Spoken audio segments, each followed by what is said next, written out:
Praise lord. ప్రభువైన యేసు నామములో అందరికీ వందనములు. ఇది దేవుని వాక్యం నుంచి హెజ్కేల్ గ్రంథం 18వ అధ్యాయం 4వ వచనం. మనుషులందరూ నా వశంలో ఉన్నారు, తండ్రులేమి కుమారులేమి అందరూ నా వశంలో ఉన్నారు. పాపం చేయువాడెవడో వాడే మరణము నొందును. ప్రియమైన వారలారా, ప్రభు ఎంతో మంచి ఆలోచన మనుషుల పట్ల కలిగి ఉన్నాడు. ఏమంటున్నాడు? తండ్రులేమి కుమారులేంది. ఇంకోటి మాట, మనుషులందరూ అని మాట్లాడి, మనుషులందరూ కూడా దేవుని వశంలో ఉన్నారు, యేసుక్రీస్తు వశంలో ఉన్నారు అనే విషయం మనం ఎరగాలి.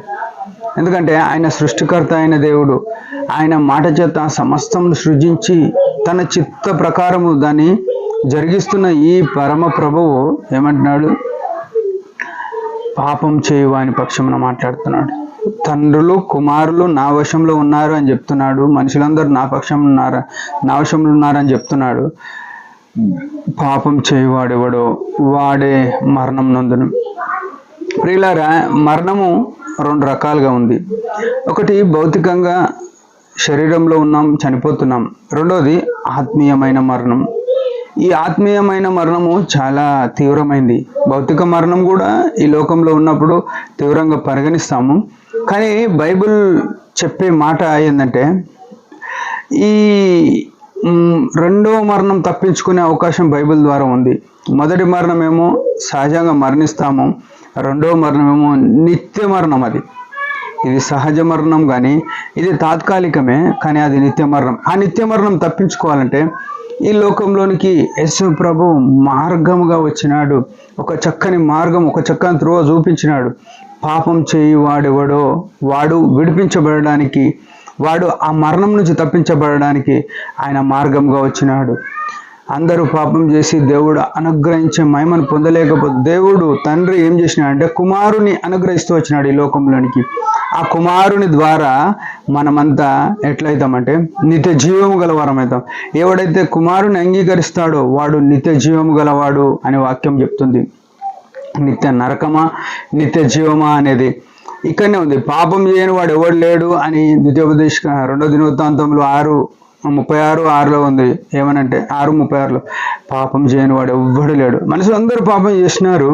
అయితే యేసు ప్రభు ఒక ఈవిగా, ఒక బహుమానంగా, ఒక సాధనంగా ఆ పాపం నుంచి మనల్ని విడిపించడానికి ఆయన సిలువలో ప్రాణం పెట్టి ఆయన రక్తం ద్వారా మనం ఎప్పుడైతే పాపములు ఒప్పుకుంటామో, క్షమాపణ కోరుతామో, పశ్చాత్తాపడతామో అప్పుడే మనం ఏమవుతున్నామంటే పరిశుద్ధులుగా అవుతున్నాం, నిత్య జీవంలోనికి.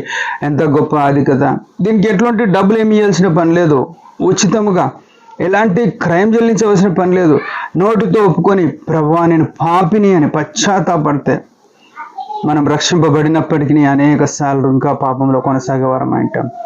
మనం పరిచర్య చేస్తున్నప్పటికీ ఇంకా అనేక సార్లు పాపం. ఎందుకంటే ఈ లోకమంతా పాపంతో నిండి ఉంది కాబట్టి పాపము మన మీద ప్రతినిత్యము పడి మనల్ని ఎదురాడేదిగా ఉంది.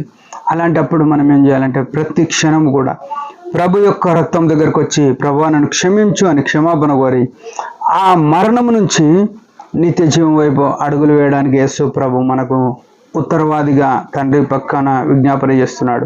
ఈ గొప్ప ఆధిక్యత మనకు ఇచ్చినాడంటే ఆయన ఎంత ఆరాధనలకు యోగ్యుడో, ఎంత ఘనుడో ఆ గొప్ప విషయం మనం ఎరిగి మన జీవితంలో పాపం మొదలుపెట్టుకొని యేసు ప్రభు పాదముల చెంత చేరుదాం. దేవుడి మాట దీవించుగా. ఒక చిన్న ప్రార్థన. పరమ తండ్రి యేసు ప్రభు నామములో వందనాలు. నిజమే, మేము కూడా నీ వశంలో ఉన్నాం. ఈ లోకంలో పాపంకు అలవాటు పడిపోయినాం. పాపం నుంచి విడిపించడానికి పాపం ఎరుగని యేసుక్రీస్తు ప్రభు సిలువలో శాపగ్రాహి అయినాడు. నీ రక్తం ద్వారా విమోచింపబడిన వారమై ఈ పాప లోకమును దాటి నిత్య జీవంలో అడుగుపెట్టడానికి కృపనిచ్చే దేవుడు అయినందున స్తుతిస్తూ నేను వెంబడించుట్లో సహాయపడమని యేసు నామములో ప్రార్థిస్తున్నాం తండ్రి. ఆమేన్. మీరందరి పరిచర్య గురించి భారంగా ప్రార్థన చేయండి. Praise the lord.